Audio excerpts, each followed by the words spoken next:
Before we go back to Secretary Remulla, if you will allow me, I have someone online, and given the difference in time, I'd appreciate inviting her.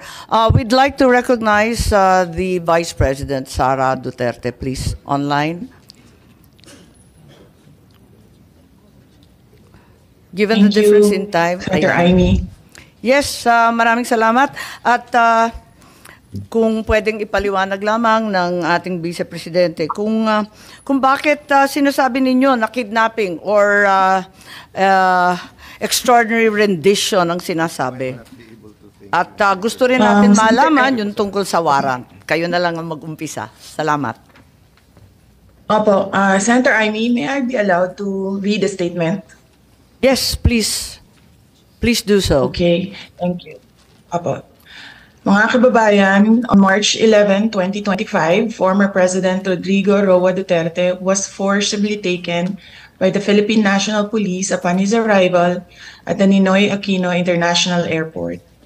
He was brought to Villamor Air Base, a military air base, detained for nearly 12 hours, and then flown out of the country on a private jet to The Hague, all allegedly because of a warrant issued by the International Criminal Court. This was patently an illegal arrest. This constitutes extraordinary rendition. A Filipino citizen, a former president, was taken in custody without a valid warrant issued by a Philippine court, without due process, and without any legal basis under our laws. The Constitution is Section 2, Article 3 of our Constitution explicitly states, the right of the people to be secure in their persons, houses, papers, and effects against unreasonable searches and seizures of whatever nature or for any purpose shall be inviolable, and no search warrant or warrant of arrest shall issue except upon probable cause to be determined personally by the judge after examination under oath or affirmation of the complainant and the witnesses he may produce, and particularly describing the place to be searched and the persons or things to be seized. This means that for an arrest to be lawful, it must be carried out pursuant to a warrant issued by a Filipino judge of a Philippine court. Nasaan po ang warrant of arrest na inisyu ng hukuman ng Pilipinas? Wala. Without a valid warrant from a Philippine court, this was at best a warrantless arrest. Under the rules of court, warrantless arrests are only permitted in 3 instances: in flagrante delicto, hot pursuit, and escaped prisoner. None of these circumstances applied to the case of the former president. So, what was the legal basis of his arrest? The authorities acted solely on an ICC warrant, a document that has no legal effect in the Philippines unless reviewed and validated by a Philippine court. In fact, even assuming without conceding that the government itself wished to recognize and enforce the ICC's warrant, it still violated the Rome Statute itself. Even by ICC standards, the former president should have been brought before a Philippine judge to determine the validity of his arrest before he was handed over to a foreign court. Under Article 59 of the Rome Statute, a state party which has received a request for arrest and surrender shall immediately take steps to arrest the person in question in accordance with its laws and the provisions of Part 9, and shall bring that person before the competent judicial authority in that state. Yan ang sinasabi ko paulit-ulit nung nasa labas ako ng gate ng Villamor Air Base. And why was this not done? If they claim to abide by international law and standards, then why did they conveniently choose to ignore this provision? The fact remains that we are no longer a state party to the Rome Statute. We are no longer a member of the ICC. In fact, in a letter dated December 15, 2023, the President himself wrote to me, with respect to your concerns, legal or otherwise, on the investigation to be conducted by the International Criminal Court into the previous administration's war on drugs, I remain steadfast in my resolve that the jurisdiction of the ICC over the Republic of the Philippines after the effectivity of its withdrawal therefrom is very much in question. To this end, this government will not assist the ICC in any way, shape, or form. So if the government itself has declared non-cooperation with the ICC, why did the PNP violate this very policy and enforce a foreign warrant? Even granting for the sake of argument that we have some duty to cooperate with either the ICC or Interpol, does that duty override the fundamental rights of every Filipino enshrined in our Constitution? What happened on March 11, 2025 is not just about one man. It is about all of us. It is about the country.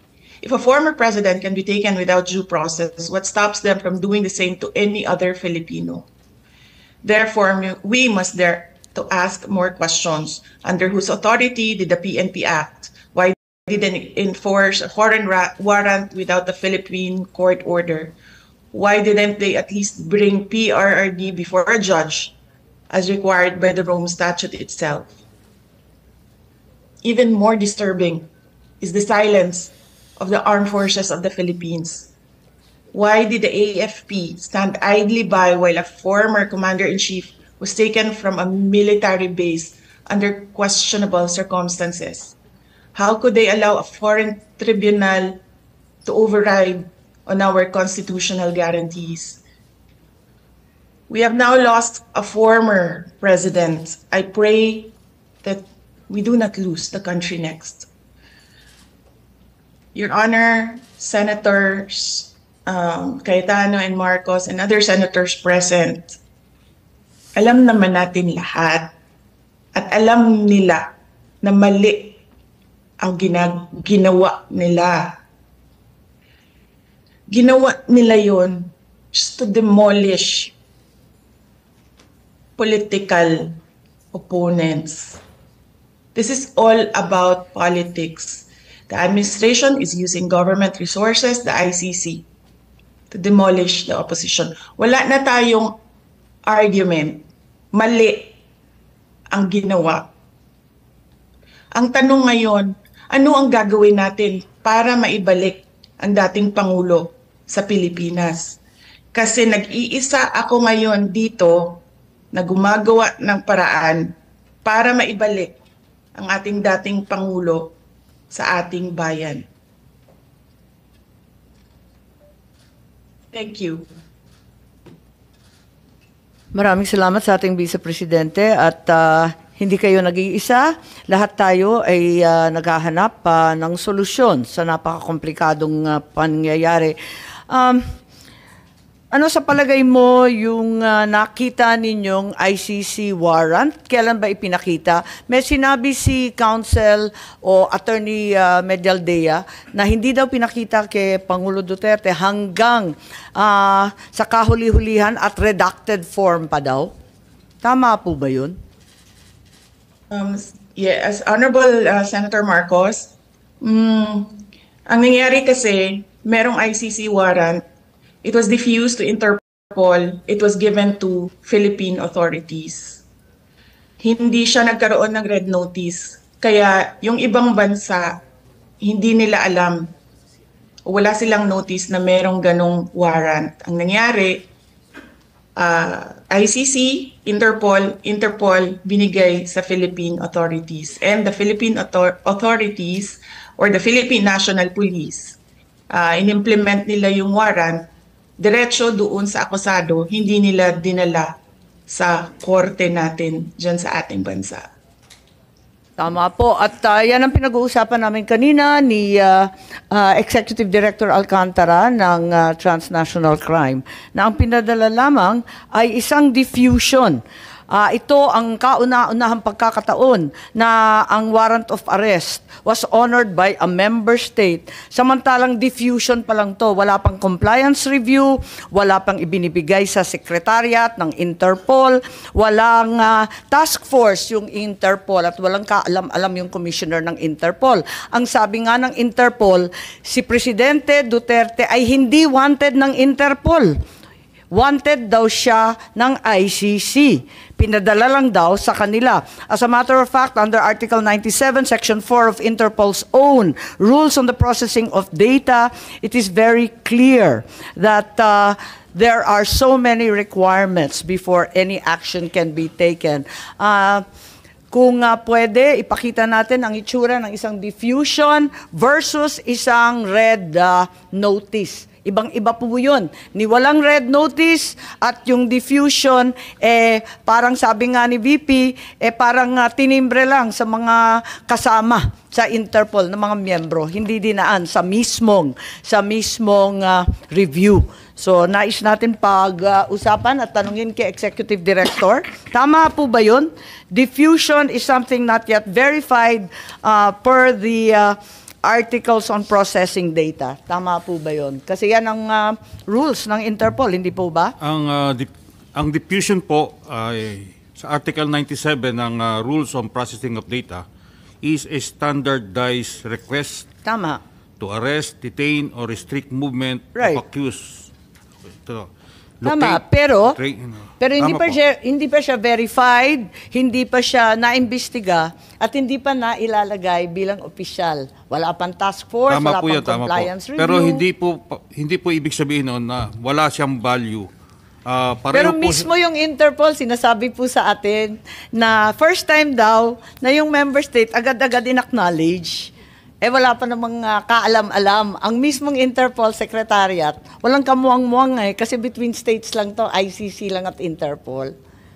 Whether it is a red notice or wanted person diffusion, obligado po tayong mag-comply. Hence, our job in the NCB is to distribute the diffusion notice. Nandyan, pinapakita natin yung red notice sample versus yung diffusion order. Ibang-iba po, di ba, yung itsura? Magkaiba po. Magkaiba, Pero, yung kay Arnie Teves yan, tsaka ito kay PRRD, ibang-iba po. Magkaiba po. Talagang hindi sila. Magkaiba So, po. admitido po ninyo, walang red notice? Yung red notice po, wala po siyang red notice. Walang dumating. Merong tinatawag po na O, tama. red so, diffusion. Kung ganun, sinasabi, tulad ng sinabi ni VP, maobligasyon ang ating pamahalaan mag-cooperate, tumulong sa lahat ng request. Yung request, hindi naman ang galing sa Interpol Pinapaliwanag nga ng Interpol. Hindi naman amin wanted yan.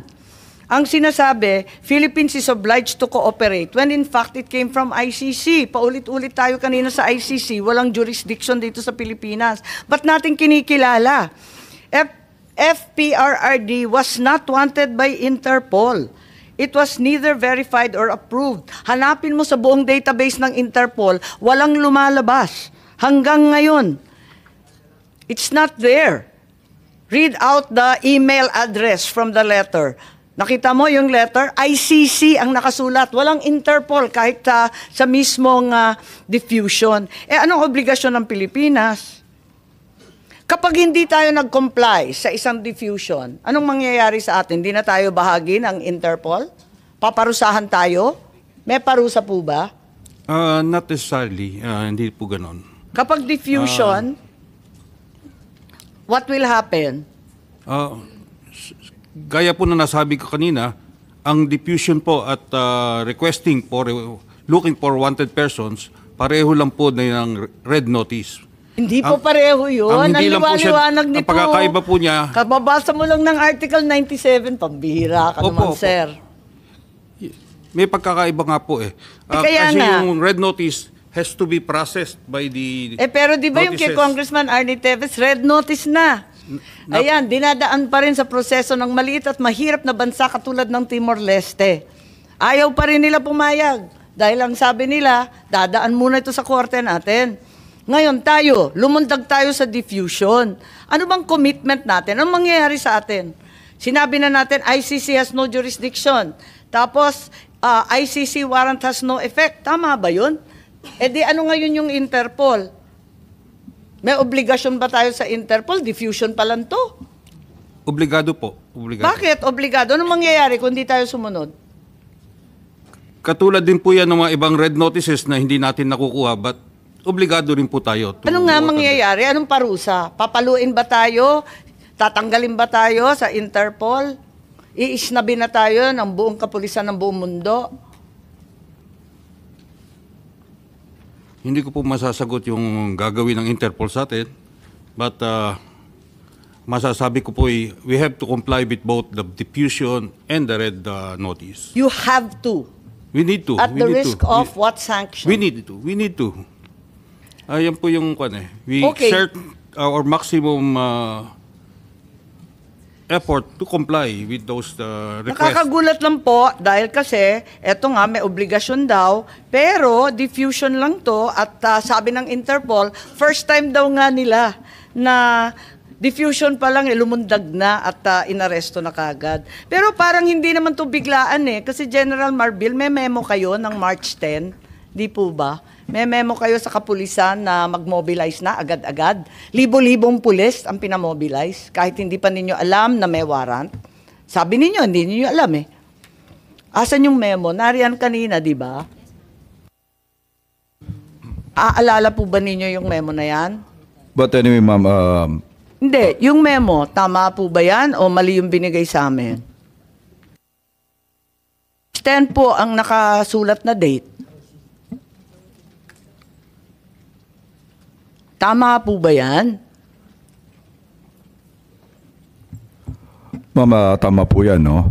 Madam Chair, no? Ang preparation namin, although sabi ko nga, narinig po namin na there will be possible na lumabas po yung warrant based on sa mga dumadating na news, it's a standard procedure po ng PNP na mag-prepare po in case that's a part of our planning process. Libo-libo ang minobilize na kapulisan, gumastos ang buong pamahalaan para lamang sa isang chismis galing sa Hong Kong. Sabi po ni Secretary John Vic na chismis lang naman ang umabot sa kanila. Hindi naman sila nakatanggap ng anumang katibayan Ma'am, it's a standard, Madam Chair, it's a standard procedure ng Philippine National Police kay chismis. So in there, we have to prepare and plan kung ano pong mangyayaring eventualities po. 7,000 po, base sa chismis. Wala kayong alam. No, we don't have any record ng 7,000. I believe Yun ang ito. pinagmalaki sa dyaryo. Hanggang dyaryo lang naman kami. Ma'am, wala po kami nilalabas ng ganong karaming tao. I guess it's more of pinapilaki. But I doubt with this number, ito lang po yung nilabas po namin tao. Okay. So, ilan ang minobilize ninyo kung sinasabi niyo labis-labis naman ang 7,000? Sa tingin ko, labis-labis. Isipin mo, chismis lang. Ma'am, based on the numbers, more or less it's a total of 156. Yun lang po yung ano namin. But sabi ko nga doon, it's just a normal procedure. May mga memo pa na sumunod dyan. Alam naman ninyo yun. Ito lang yung pinakauna. Madam Chair, I have to check po yung numbers ng tao natin. Bakit sinabi 7,000? Nagulat naman kami. Okay lang, pero mabalik dito sa ICC warrant, walang red notice at pati yung Timor-Leste, inisnab yung red notice, ang atin lang diffusion. Sa diffusion, ang liwaliwanag, kailangan extradition, kailangan in conformity with national laws. I think we've established that and without pounding it into the ground, can we ask now, ipakita muna natin ang video ni Secretary Remulla or yung transcript dun sa budget hearing po nung nakaraang taon. Ang liwaliwanag po at maganda po ang paliwanag ni Secretary Remulla Boying. Opo.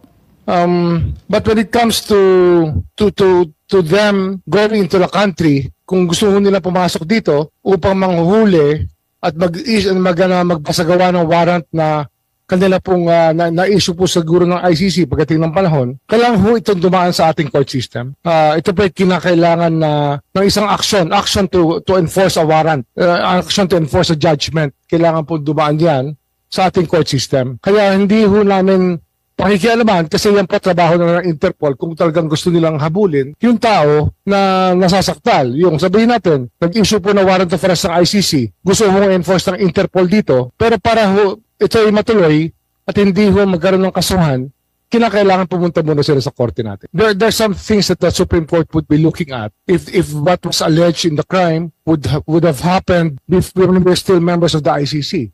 That is one of the things that can be of importance to the courts when they do enforce a warrant, or if they will actually allow a warrant to be served in our country from an international tribunal. Ang problema nga ho ay meron kong sinasabi yung mga kaibigan natin na well-meaning naman. May 200 families daw na gustong magreklamo pero ang hawak daw nila 8. Pero sa 8, ang makakausap nyo 2 lang. Tapos yung 2 pa, wala pang ibibigay na totoong ebidensya. Napakahirap po talaga maghabol. Ang ano nga yung nag-hearing po ang Human Rights Committee ng Kongreso tungkol dito. At ang lumalabas po talaga, yung mga nangyari po kasing EJK nung panahon na yon, wala hong police report eh. Walang police blotter, wala hong record. Kaya napakahirap po maghabol talaga. Ayun. Napakaliwanag at napakaganda ng paliwanag ni Secretary Boying na sa ICC man yan, Interpol man yan, dadaan yan sa Korteng Pilipino. Ma'am, ano yan eh? Ang general rule talaga, pag may foreign judgment, you have to enforce it in court. However, ito hong nangyaring ito, ang ginamit po namin dito, Section 17 ng Republic Act 9851. 9851. Sabi ko kung basahin, ma'am. Can I read the provision I think into the you can record? put it on...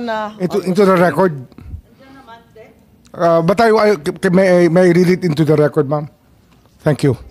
In the interest of Andito naman justice, sa atin eh. in the interest of justice, the relevant Philippine authorities may dispense with the investigation or prosecution of a crime punishable under this act if another court or international tribunal is already conducting the investigation or undertaking the prosecution of such crime. Instead, the authorities may surrender or extradite suspected or accused persons in the Philippines to the appropriate international court, if any, or to another state pursuant to the applicable extradition laws and treaties. That is Section 17 of Republic Act 9851. So Yes. ito pa yung option na sinasabi ko kanina. Yes, at yan yung pinag-uusapan natin kay Attorney Medina. Baka ibig ninyo mag-comment kasi mahaba po yung sinulat ninyo tungkol dyan. 9851, Section 17, at saka si Senator Cayetano. Unahin po natin na unang ma-recognize si Attorney Medina lang po.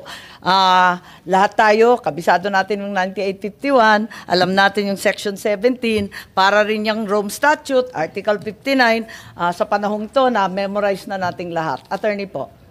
Thank you for the opportunity, Madam Chair. And with all due respect to our hardworking, brilliant Secretary of Justice, I beg to disagree purely on legal grounds. Again, constitutional, doctrine of constitutional supremacy. Whatever right that is granted by the Constitution cannot be diminished or be in derogation, cannot be diminished or lessened or stripped away by any statute. So if the Constitution guarantees that if a person is to be expelled from the Philippine territory by whatever means, a lawful order of the court is required, that grant that grant of the Constitution, that protection of the Constitution cannot be lessened by any statute. So that, in that case, 9851. So we have to interpret 9851 in accordance with the broad protection of the Constitution, which means that if you will surrender without judicial proceedings, that would be a violation. So there will be only a very narrow instance, there will be limited instances when surrender can be valid without judicial process. Yun lang po. Maraming salamat. Senator Cayetano, I think you wish to add something. When the SOJ was speaking, yung una kong temptation was to say that, as you said, no, evolution, legal theory, and for the public, no, to be fair, diba, that happens when lawyers meet, diba, na ito yung una kong theory, ito yung application, especially if there's no jurisprudence na prevailing, and even if there's jurisprudence, you can challenge that, of course, but the law enforcers have to follow prevailing jurisprudence. So kanina, what I was tempted to do is to ask you that, you know, when tempers are down and emotions are way, let's see which theory is better, no? Whether you need a foreign, when a foreign judgment or foreign arrest warrant from a foreign court or different countries here, whether we need court order, or pwedeng surrender. Having said that, when I was thinking about it, what about, sir, this situation? So let's say that law authorizes the government to surrender a Philippine citizen. But if that Philippine citizen is asking for his day in court in a Philippine court. Kasi kung, again, hindi ko nakita yung buong video, but nakita ko yung part. I think this is more from the videos na pinost allegedly taken by Kitty Duterte, di ba? But I just saw portions. So isang portion doon, nung una sinabi kay former President Duterte na sa Hague ka dadalhin, sabi niya, patayin niyo na lang ako. Or you'll have to kill me. I'm paraphrasing. No, but ang point ko, if a person says that, that means he's disputing it. So my point, assuming for the sake of argument, as the state, the Philippine government, can choose Article 17 to surrender, does that take away from the person being arrested the legal remedy of questioning the action of the executive before Philippine courts? The option is always there if it can be done. But under the circumstances, it could not be done. So no effort was made to get any warrant from a Filipino court? I said think that there they was were, the whole time that everything was happening until the evening, there were even attempts to show fake orders of the courts saying that there is a TRO on the action of the PNP. Yes, I believe fake that news. this was being showed by E.S. Mejaldea. Am I correct, General Torre? Yes. E.S. Mejaldea was showing them text messages that there was a TRO. So they were attempting, they were trying their judicial option. But may we already decided, it was already decided that I think that's not the Section relevant, 17 Secretary. of Republic Act 9851 will be the one used, the surrender part. May I Sige. clarify ma'am? Just that part, Yes, no? Senator Cayetano. So we agree, di ba, na yun, ICC or whoever may, or extradition, or basta under that law, no? Dumating dito, inarrest, sabi nung Pilipinong inaresto, okay, no problem, I'll face court there, dalhin niyo ako doon. So, walang problema yung surrender, di ba? Kasi he or she surrendered to government surrendered under the definition ng surrender under that law, Section 17. But sabi mo, what was your exact word, sir? If possible, or if, ang sabi mo, nung tinanong ko SOJ na, can that person have the opportunity to question before a Philippine court? If it's done, it can be done. Yes. Some people have been managed to get court orders in a matter Yes. of hours. But Only in this case, wala akong nangyari. Yes, but yun nga ang point ko.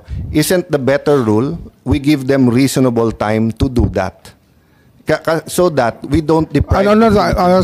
Ma'am, excuse me lang kasi there is a pending petition for habeas corpus in the Supreme Court. Okay. We might be stepping already on So having the said ground that we have to So we leave take it at next week. that. We have no desire to be sub judice. Thank you. Madam For Chair, the can reminder, I yes. just say this? Sir, I will respect that because nga mabigat di ba? Emotionally, legally. But can you study that part? Just for future cases, di ba? Of course. And when we say study, the defense lawyer will say 30 days, 6 months is reasonable. Of course, the law enforcement has to do its job. So, in case we come up with a guidance, you could return it to us, but hindi kami magpasa ng batas. But I'd answer the same na sinabi mo ngayon. If I file a draft bill defining that, baka sabihin ng court, see, you admit na pwede pala. So I also don't want to somehow interfere or influence the Supreme Court in this decision. But may I just put it at your table na ano yung reasonable for a Filipino citizen to go to court in case nga this happens. And it's valid nga kasi nga if the ICC issues whether it's Senator Bato or any of our generals or any member of the AFP, I'd like them to be able to go to court to question whatever identity, validity of etc. Maybe, Your Honor, we have to look at the perspective of how long this took for the ICC to come up with a warrant. This did not happen overnight. I believe that even Senator Bato has told you that he has received written interrogatories coming from the ICC. He's being given his day to explain whatever side he has on the ICC controversy. Kaya nga. Senator Bato himself has answered that. I'm sure the former president was given the chance by the ICC. I mean, I don't think that 125 countries would agree to bully somebody and not give him a chance to explain. I Madam think Chair. that it goes beyond convention Senator that we will allow this to happen. Yes, Secretary Chair. and Senator Cayetano. I think I'd like to agree to disagree with you on that part. No, kasi yung questions ko later on are factual. Kasi if you look, I don't know if it was the Solgen, we asked the ICC to pause, to stop so, di ba? And number two, iba kasi yung sa akin na mag-explain ka sa Philippine court at mag-explain ka doon. And lastly, sir, I get your point, 125 countries. But President Trump, the US President just said na panay politika ang ICC, sinanction niya and everything. So I can also make the same agreement. US is the greatest country in the world, next to the Philippines, of course. The US is the land of the free. The US ganyan. So if the US thinks the ICC, so I'm respecting your opinion na fair ang ICC, 25, etc. No? However, yun nga ang point ko. The President is almost 80 years old. If the case take out jurisdiction, if the case takes about 6 years, he'll be 86. If it takes 8 years, 88. Kung si Enrile yun, okay lang. When he gets there at 80, he'll be out at 88. He's 101 years old. I'm not saying okay lang ipadala si Enrile. I'm saying he's blessed with longevity and, di ba, sa LEDAC, naglalabi pa, nag-ano ko anong tingin niyan tama. But my point is, sir, yung ako personally, naghahalo na yung legal at emotion pag sinabing nandun na siya, dun siya magpaliwanag. Kasi nga Pilipino na pinadala doon. But I'll agree to disagree with you there and stop there, Madam. Maraming salamat at nais ko lang balikan itong sinasabi natin.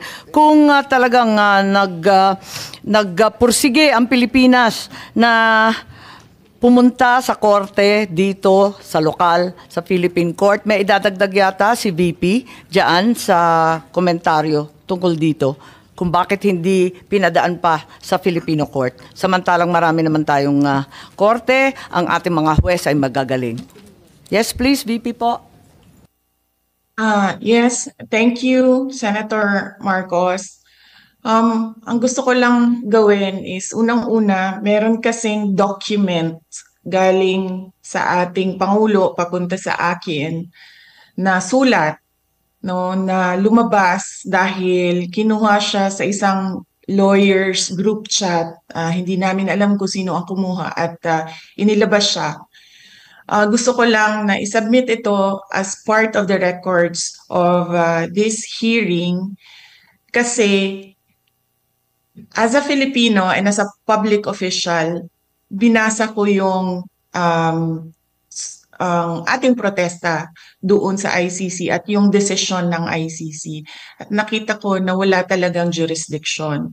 Pero alam ko na merong ginagawang investigation dahil nabibigyan kami ng data or information galing sa mga law offices na ginagamit dyan sa loob ng Pilipinas sa pag-interview ng witnesses. Kaya kinausap ko unang-una ang Secretary of Justice noon. At dahil hindi paiba-iba yung sagot niya sa mga tanong ko, ang ginawa ko ay dumiretso ako sa Pangulo. Kaya yon, nabigyan ako ng sagot ng Pangulo at gusto kong basahin ang kabuuan ng sulat. Nakalagay dito, Dear Vice President Duterte, this is reference to your letter of 4 December 2023 as well as similar letters sent to members of the Cabinet, namely Secretary Jesus Crispin C. Remulla of the Department of Justice and Solicitor General Menardo Guevara on even date. With respect to your concerns, legal or otherwise, on the investigation to be conducted by the ICC into the previous administration's war on drugs, I remain steadfast in my resolve that the jurisdiction of the ICC over the Philippines after the effectivity of its withdrawal therefrom is very much in question. To this end, this government will not assist the ICC in any way, shape, or form. I am certain that all the members of my cabinet, including yourself, will echo my views on this matter. As it is my sworn duty, I will continue to defend and assert the sovereignty of the Republic of the Philippines at all times.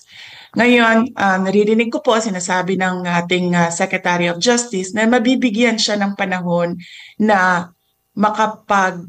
makasagot sa loob ng ICC. And that is clearly the Philippine government's position that there is cooperation with ICC. So kinikilala na nila ngayon yung jurisdiction ng ICC na wala naman kasi talaga. Because this is an extraordinary case of extraordinary rendition.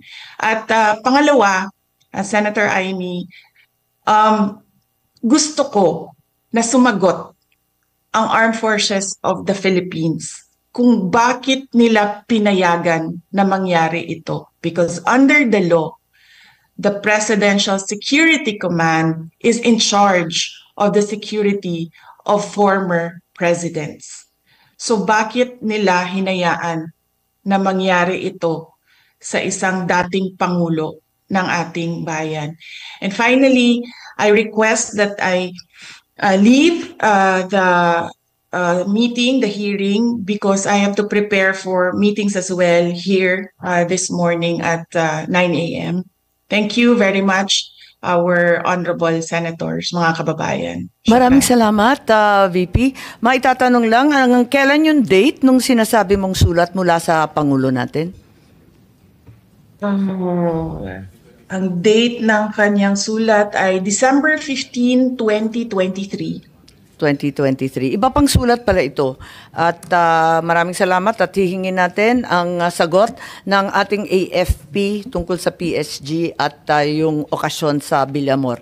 Maraming salamat, VP.